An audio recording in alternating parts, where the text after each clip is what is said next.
مدرسہ بیت العلوم کونڈوا پونے اس official channel کو سبسکرائب ضرور کریں۔ یاد رکھیے، اس سے کسی ایک شخص کو نہیں، پورے مدرسے کو فائدہ ہوگا اور آپ کو اجر عظیم ملے گا۔ آج ایک نئی سورت شروع ہو رہی ہے اور یہاں سے 15واں پارہ بھی شروع ہو رہا ہے۔ سورہ بنی اسرائیل یہ مکی ہے، یعنی مکہ میں نازل ہوئی تھی۔ 111 آیتیں ہیں اس میں اور 12 رکوع ہیں۔ اعوذ باللہ من الشیطان الرجیم، بسم اللہ الرحمن الرحیم۔ سبحان الذي اسرى بعبده ليلا من المسجد الحرام الى المسجد الاقصى الذي باركنا حوله لنريه من آياتنا انه هو السميع البصير۔ آیت پہلی، پاک ہے وہ ذات جو لے گیا اپنے بندے کو راتوں رات مسجد حرام سے مسجد اقصی تک۔ اسرا لے گیا رات کے وقت، وہ مسجد اقصی جس کو گھیر رکھا ہے ہماری برکت نے، بارکنا حولہ، تاکہ ہم دکھلائیں ان کو، محمد صلی اللہ علیہ وسلم کو، اپنی قدرت کے نمونے، اور وہی ہے سننے والا دیکھنے والا۔ یہ مسجد اقصی بیت المقدس کی مسجد ہے، فلسطین کی مسجد ہے، تو برکتیں رکھی ہم نے وہاں۔ دینی برکت یہ ہے کہ وہاں اکثر انبیاء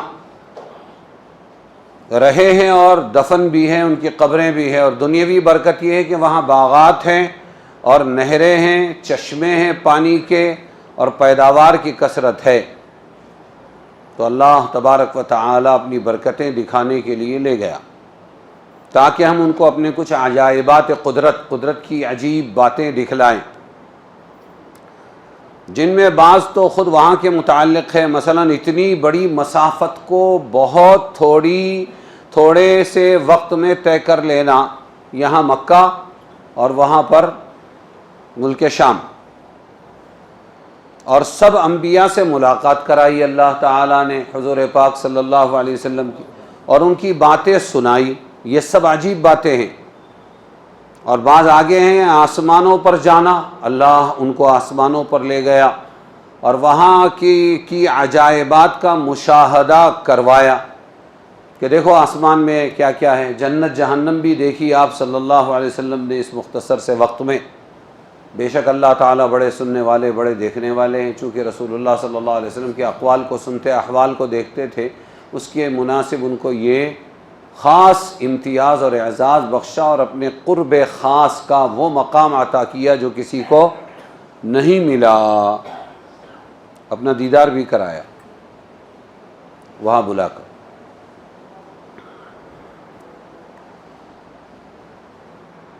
جبریل علیہ السلام راستے بھر رہے، آسمانوں میں رہے، لیکن جب سدرۃ المنتہا پر پہنچے، سدرہ بیری، منتہا دی اینڈ، جہاں پر آخر میں ایک بیری کا درخت ہے، تو وہاں پر جبریل علیہ السلام نے عرض کیا کہ اے اللہ کے رسول، یہاں سے آگے میں بھی نہیں جا سکتا۔ اگر یکسرے منہ برتر پرم، فروغ تجلا بسوزد پرم۔ شیخ سعدی نے لکھا ہے اگر ایک پر بھی آگے بڑھوں میں تو اللہ کی تجلی جلال کا، اللہ کی جلال کی تپش میرے پروں کو جلا دے گی۔ اور وہاں پہنچائے کس کو؟ حضور صلی اللہ علیہ وسلم۔ سدرۃ المنتہا پر جو پہنچے نبی، سر جھکا کر یہ جبریل کہنے لگے اے حبیب خدا، اب سوا آپ کے اس کے آگے جو جائے گا جل جائے گا۔ سمجھے؟ اور پھر دوسرے شاعر نے کہا ذات لا پرواہ مولا، تجھ کو پرواہ ہی نہیں، مرنے والا مر گیا تو نے تو پوچھا ہی نہیں، چاہ میں یوسف گرا کہلایا لوگوں کا غلام، بک گیا بازار میں تو نے خریدا ہی نہیں، پیٹ میں مچھلی کے یونس نے کہا جب الاما، کیسے بیٹھا سن رہا تھا جیسے سنتا ہی نہیں، تشت میں رکھا گیا جب کاٹ کر یحییٰ کا سر، ایسے آنکھیں پھیر لی جیسے کہ دیکھا ہی نہیں، اور طور پر موسیٰ نہ آ تو جلوہ میرا دیکھنے، طور پر موسیٰ نہ آ تو جلوہ میرا دیکھنے، اور محمد سے کہا کہ تجھ سے پردہ ہی نہیں، خود بلا کے دیدار کرایا، مقام عطا کیا، اعزاز، معراج۔ واقعہ معراج کا بیان ہے اس آیت میں، جو ہمارے رسول صلی اللہ علیہ وسلم کا ایک خصوصی اعزاز و امتیازی معجزہ ہے۔ اسرا کے معنی کیا ہے؟ اسرا یسری، اسرا کا مطلب ہے رات کو لے چلنا،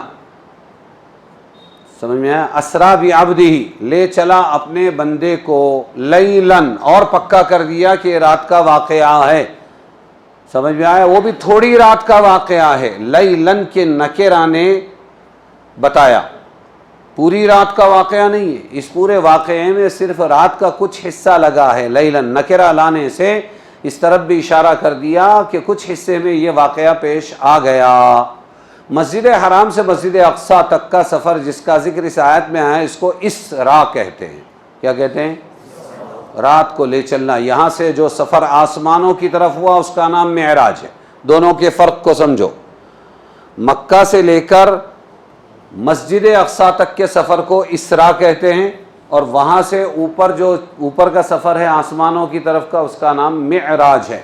معراج کا مطلب کیا ہے؟ اعرج یعرج اعراجا فهو معرج واعرج یعرج اعراجا فهو معرج، الامر منه کیا آئے گا؟ اعرج آئے گا، اکرم، سمجھ میں آیا؟ جی، تو معراج اس میں اعلیٰ کا میم مکسور موجود ہے، مفعال، معراج، مسواک ہے نا، تو معراج کا مطلب ہے کہ عروج پر لے جانے کا اعلیٰ۔ اسراء اس آیت کی نص قطعی سے ثابت ہے، اور معراج کا ذکر سورہ نجم کی آیت میں ہے کہ آسمانوں پر گئے تھے، وہ سورہ نجم میں، سمجھ میں آیا؟ اور احادیث متواترہ سے بھی ثابت ہے معراج۔ اب آگے ہے کس کو لے چلا اللہ؟ خاتم الانبیاء کو نہیں، یاسین کو نہیں، یہ نام ہے حضور کے، طاسین کو نہیں، طٰہٰ کو نہیں، محمد کو، احمد کو نہیں۔ یہاں پر جب بہت بڑے اعزاز کا ذکر اللہ نے کیا تو لفظ عبد لائے۔ میری ایک ویڈیو اس سے پہلے کی ہے، اس میں میں نے کہا ہے نہ نبی ہونا بہت بڑا اعزاز ہے، نہ خاتم الانبیاء ہونا بہت بڑا اعزاز ہے، نہ رسول اور رسولوں کا باپ دادا ہونا بہت بڑا اعزاز ہے، کوئی اعزاز نہیں ہے۔ سب سے بڑا اعزاز عبد ہونا ہے، اللہ کا نیک بندہ ہونا، یہ سب سے بڑا مقام ہے۔ ارے سمجھے کہ نہیں؟ اور میری دلیل یہی ہے کہ جب اتنی بڑی معراج میں اللہ لے جا کر ان کا اعزاز کر رہے ہیں تو یہاں کوئی 99 ناموں میں سے نام نہیں لے رہے ہیں حضور پاک صلی اللہ علیہ وسلم کا، خاتم الانبیاء نہیں، بلکہ عبد، اپنے بندے کو اللہ لے چلا۔ کس کو لے چلا؟ تو بندگی سب سے بڑا اعزاز ہے۔ آدمی کچھ نہ بنے، ڈاکٹر، انجینئر، مولانا، مفتی صاحب، امام صاحب، خطیب صاحب، قاضی صاحب، سمجھ میں آیا؟ صدر مفتی، شمس العلماء اور قمر العلماء اور نہ جانے کیا کیا کیا کیا، کچھ نہ بنے لیکن اللہ کا سچا پکا بندہ بنے۔ کیا بنے؟ ہاں، اور اسلام اسی کا نام ہے، بھلے بندے بنو اور بندگی کی دعوت دو۔ ارے سمجھے کہ نہیں سمجھے؟ تو عبد کا لفظ لا کر بہت بڑا اعزاز کیا اللہ تبارک و تعالی نے، اور یہ بہت بڑا اعزاز ہے۔ میں تیرا بندہ، میں تیرا بندہ، میں 1000 نہیں لاکھ مرتبہ کہہ دوں، ایک مرتبہ اللہ کہہ دے یہ ہے میرا صحیح بندہ، کیا ہے؟ دوسری جگہ وعباد الرحمن الذین یمشون علی الارض ہونا، تعریف کی ہے اللہ تعالیٰ نے، اللہ کے بندے وہ ہوتے ہیں جو زمین میں اکڑ کے نہیں بلکہ نم کے چلتے ہیں. سمجھیں؟ تو کیا سمجھ میں آیا؟ سب سے بڑا اعزاز کیا ہے؟ بندہ ہونا. ٹھیک ہے. معراج جسمانی ہے یا معراج روحانی ہوئی؟ اس میں اختلاف ہوا. بہت سے لوگوں نے کہا کہ نہیں، حضور کو خواب کے اندر روح گئی تھی اللہ کے پاس، معراج روحانی ہوئی. اور بہت سے علماء نے کہا نہیں، یہ معراج روحانی بھی تھی اور معراج جسمانی بھی تھی. روح بھی گئی تھی اور اللہ کے پاس، کیونکہ لفظ سبحان سے اللہ ذکر کر رہے ہیں، اور سبحان تعجب کا لفظ ہے، کسی عظیم الشان امر کے لیے استعمال ہوتا ہے. پاک ہے وہ ذات جو لے چلا اپنے بندے کو. اگر معراج صرف روحانی خواب کے طور پر ہوتی تو اس میں کون سی عجیب بات تھی؟ سبحانہ سے بیان کر رہے ہیں تو بہت بڑی عجیب بات بیان کر رہے ہیں. سمجھ میں آیا؟ ایک دلیل یہ ہے. خواب تو ہر ایک دیکھ سکتا ہے. دوسری دلیل کیا ہے؟ لفظ عبد. کیا فرمایا؟ بندہ. اور بندہ روح کا نام نہیں ہے، روح اور جسم دونوں کو ملا کر بندہ ہوتا ہے. یہ بھی روحانی کے ساتھ جسمانی معراج کی دلیل ہے. ارے سمجھ میں آیا کہ نہیں آیا؟ لفظ عبد. اور تیسرا واقعہ معراج حضور صلی اللہ علیہ وسلم نے حضرت ام ہانی کو بتلایا. جس کو بتلایا؟ اپنی پھوپھی زاد بہن علی رضی اللہ عنہ کی سگی بہن حضرت ابو طالب کی سگی بیٹی ام ہانی. ان کو بتلایا کہ ام ہانی میں نے معراج کی ہے، میں ایسا جا کر آیا ہوں. تو انہوں نے فوراً حضور صلی اللہ علیہ وسلم کو یہ مشورہ دیا کہ آپ اس کا کسی سے ذکر نہ کریں، ورنہ لوگ اور زیادہ تکذیب کریں گے، آپ کو جھٹلائیں گے. اب آپ بتائیے، میں نے خواب دیکھا، تو خواب کو کوئی جھٹلاتا ہے؟ ہاں بھائی دیکھا ہوگا.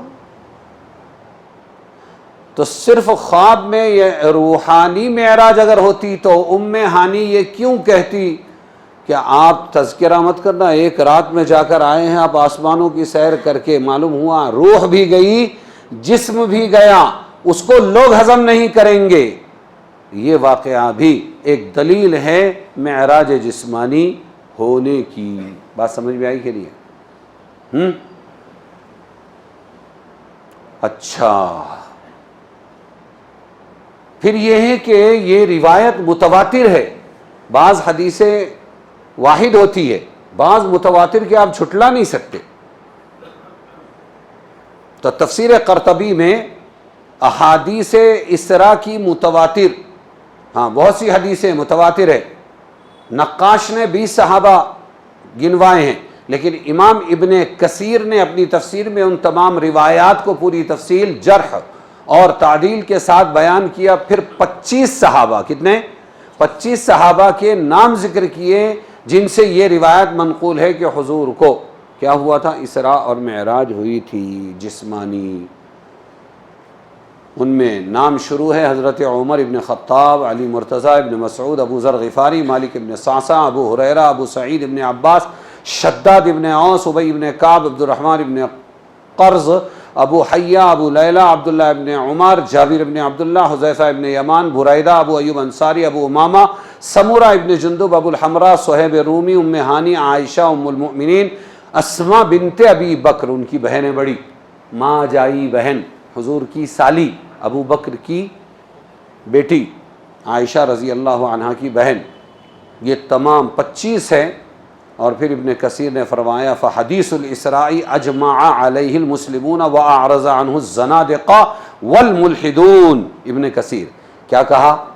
ابن کثیر نے، بہت بڑے مفسر ہیں، واقعہ اسراء کی حدیث پر تمام مسلمانوں کا اجماع ہے کہ یہ صحیح ہے، صرف ملحد و زندیق لوگوں نے اس کو نہیں مانا ہے. بے دین. ملحد و زندیق کا مطلب کیا ہوا؟ ہاں، اسلام میں کیڑے نکالنے والوں کو ملحد کہتے ہیں، الحد یلحد الحاد سے. سمجھ میں آیا؟ تو واقعہ معراج کیا ہے؟ مکہ مکرمہ سے بیت المقدس تک جو سفر ہوا حضور کا وہ براق پر ہوا.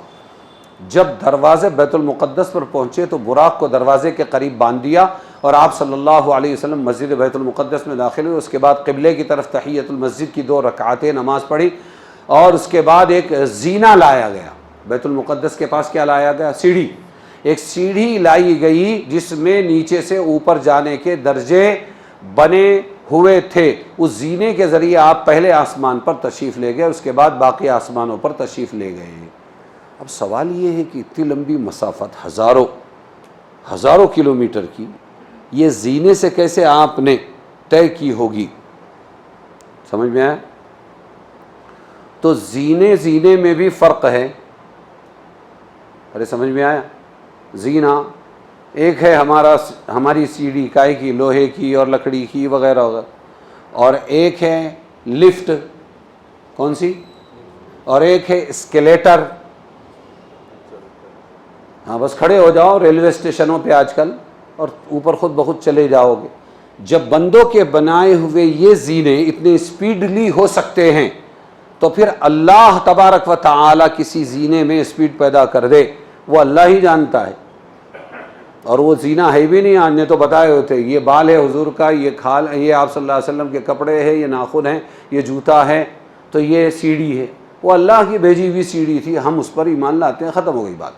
اب جب آپ صلی اللہ علیہ وسلم اوپر گئے, سمجھ میں آیا, پھر اس کے بعد آگے کی مسافت طے کی یہاں تک کہ سدرۃ المنتہا پر پہنچے اور وہاں حضرت جبرائیل رک گئے.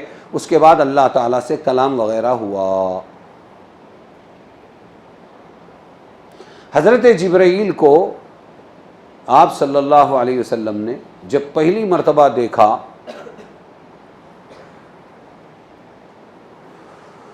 تو وہ الگ الگ کیفیت رہی, لیکن یہاں جو دیکھا آپ نے تو اس وقت 600 بازو تھے.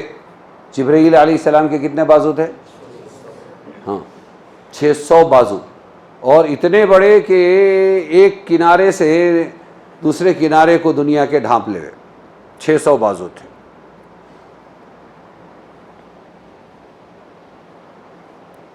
ہرے رنگ کی پالکی تھی, اور آپ نے بیت المعمور کو بھی دیکھا جس کے پاس بانی کعبہ حضرت ابراہیم دیوار سے ٹیک لگائے ہوئے بیٹھے تھے.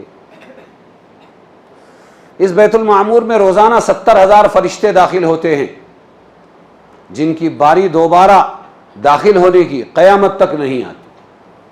اللہ کی مخلوق پیدا کر رہا ہے. اللہ کو دنیا میں ابھی یہ 1.5 مہینے 2 مہینے کے اندر ہریالی پیدا کرنے, گھاس پیدا کرنے کے لیے اللہ کو کوئی تکلیف ہوئی کیا؟ ہم تو جھاڑے لاوا جھاڑے جگوا میں ہی اٹک گئے.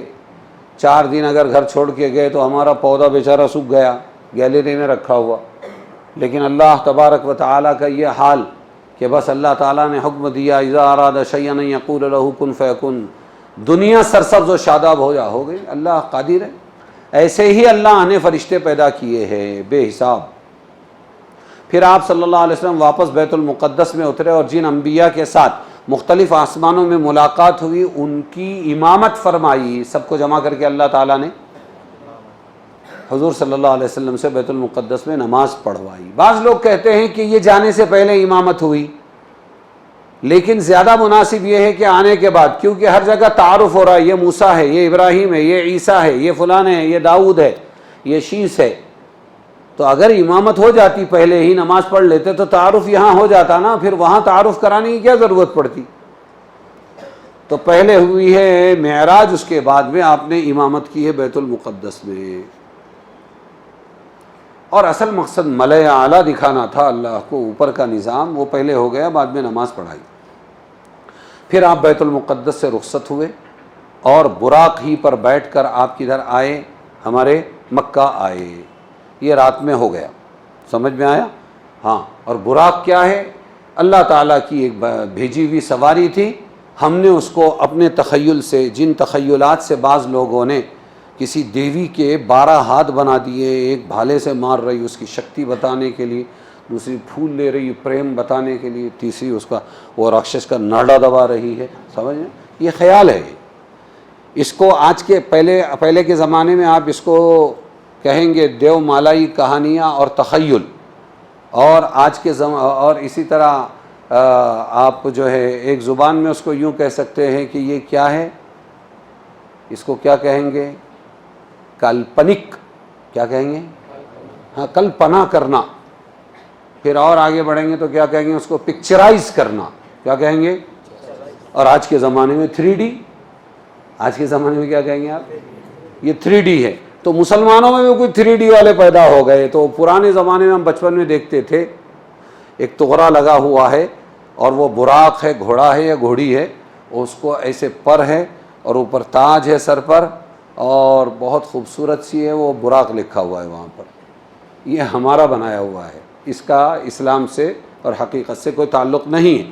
سوال یہ ہے کہ آپ کی معراج جسمانی تھی اور آپ ایک رات میں بیت المقدس پہنچے اور جا کر آئے, اس کی گواہی اور کس کے پاس ہے؟ تو اس کی گواہی غیر مسلم نے بھی دی ہے. کس نے؟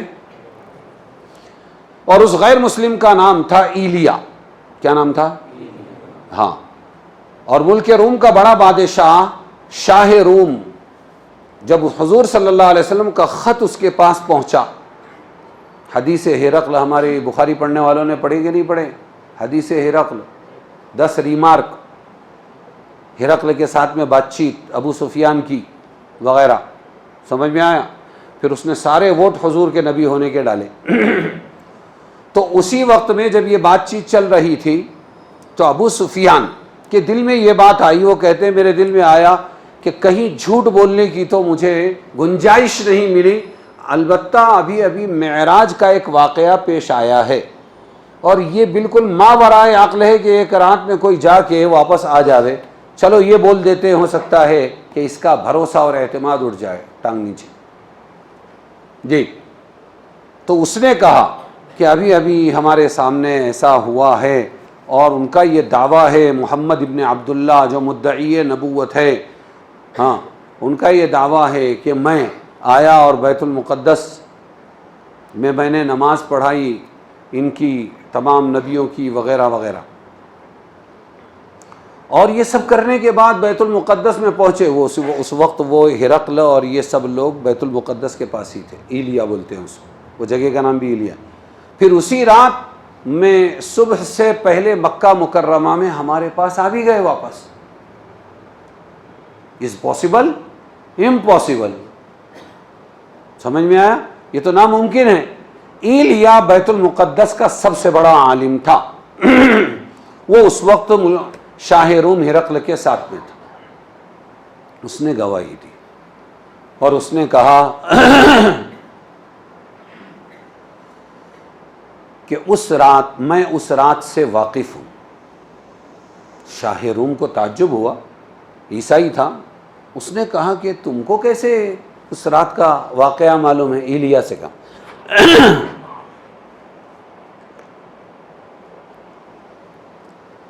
اس نے کہا جب بیت المقدس, میں یہاں کا نگراں تھا اور میرا کام تھا, میری عادت تھی کہ تمام دروازے بند کر کے بیت المقدس کے اندر جانا. جب تک بیت المقدس کے تمام دروازے بند نہ کر دوں میں سوتا نہیں تھا. اس رات میں نے حسب عادت تمام دروازے بند کرا دیے, مگر ایک دروازہ مجھ سے بند نہیں ہوا. تو میں نے اپنے عملے کے لوگوں کو جمع کر کے کہا کوشش کرو کہ یہ بند ہو جائے, لیکن سب کی کوشش کے باوجود کیواڑ بند نہیں ہوا. دیکھنے پر پتہ چلا کہ اوپر کی دیوار جو کیواڑ کے اوپر ہوتی ہے وہ اس پر بیٹھ گئی تھی. اب ہمارے بس سے باہر کی بات تھی. ہم نے کہا چلو سو جاؤ اور صبح کارندے بلا کر اس کو ہٹا دیں گے. میں مجبور ہو کر لوٹ آیا اور دونوں کیواڑ اس دروازے کے کھلے رہے. صبح ہوتے ہی میں سب سے پہلے اس دروازے کے پاس پہنچا تو میں نے دیکھا کہ دروازہ مسجد کے پاس ایک پتھر کی چٹان میں روزن کیا ہوا ہے, سوراخ کیا ہوا ہے. وہاں ایک پتھر تھا, وہ پتھر میں سوراخ کیا ہوا ہے, ہوتا ہے ایسا, تو سوراخ کیا ہوا ہے اور ایسا محسوس ہوتا تھا کہ یہاں کوئی جانور باندھا گیا ہے. وہی حضور کا براق تھا جو وہاں باندھا گیا تھا. اس وقت میں نے اپنے ساتھیوں سے کہا کہ آج اس دروازے کو اللہ تعالیٰ نے, اس وقت حق مذہب پر تھے عیسائی لوگ, اللہ تعالیٰ نے شاید اس لیے بند ہونے سے روکا ہے کہ کوئی نبی یہاں آنے والے تھے, کوئی نبی. اور پھر بیان کیا کہ اس رات آپ نے ہماری مسجد میں نماز بھی پڑھی. اس کے بعد اور تفصیلات بیان کیے. تو کون ہے گواہ حضور کی اسراء کا؟ ہاں, ایک غیر مسلم جس کا نام ہے ایلیا. اسراء و معراج یہ کب ہوا تو بتایا گیا ہے, اس کی تاریخ الگ الگ ہے. اس کے بعد اور ایک خاص بات ہے, مسجد حرام اور مسجد اقصی میں پہلے کون سی بنی؟ تو اللہ تعالیٰ نے مسجد، حضور صلی اللہ علیہ وسلم سے پوچھا گیا دنیا کی سب سے پہلی مسجد کون سی ہے؟ تو آپ نے فرمایا مسجد حرام۔ پھر میں نے عرض کیا کہ اس کے بعد کون سی؟ تو فرمایا مسجد اقصی۔ میں نے پوچھا ان دونوں کے درمیان کتنی مدت کا فاصلہ ہے؟ تو آپ نے فرمایا 40 سال پہلے مسجد حرام بنی ہے اور 40 سال کے بعد میں کیا بنی ہے؟ ہاں، بیت المقدس۔ لیکن یہ مسجد حرام کا وقت بتا رہے ہیں۔ اللہ تعالیٰ نے مسجد حرام، یہ جو کعبۃ اللہ ہے، مسجد حرام کی زمین دنیا کی ساری زمین سے 2000 سال پہلے بنائی۔ کتنے سال پہلے؟ مسجد بعد میں بنائی، 2000 سال پہلے بنائی۔ مسجد اقصی اور ملک شام کی برکتیں آپ کو بتا دی گئی، ظاہری برکتیں بھی ہیں اور اسی طرح باطنی برکتیں بھی ہیں۔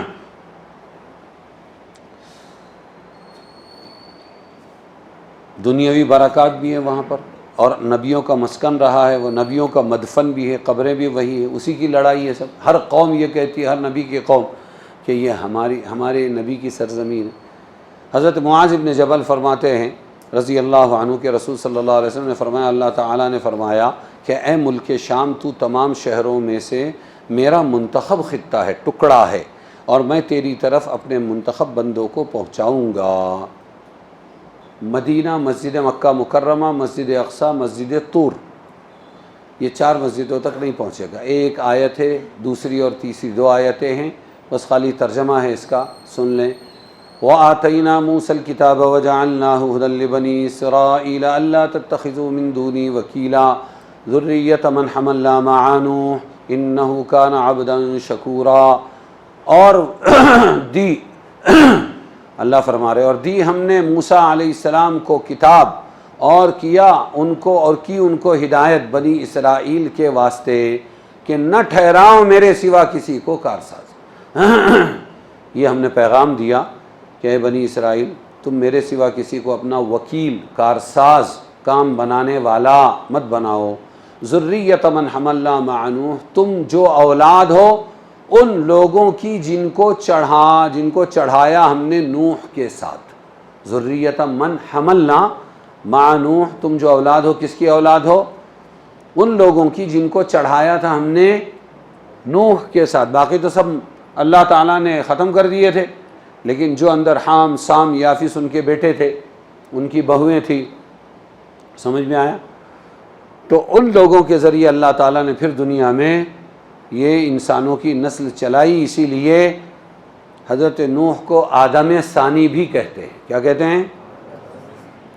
تو کس کی اولاد ہے؟ نوح علیہ السلام کی۔ انہ کان عبدا شکورا، بے شک وہ بڑے حق ماننے والے بندے تھے۔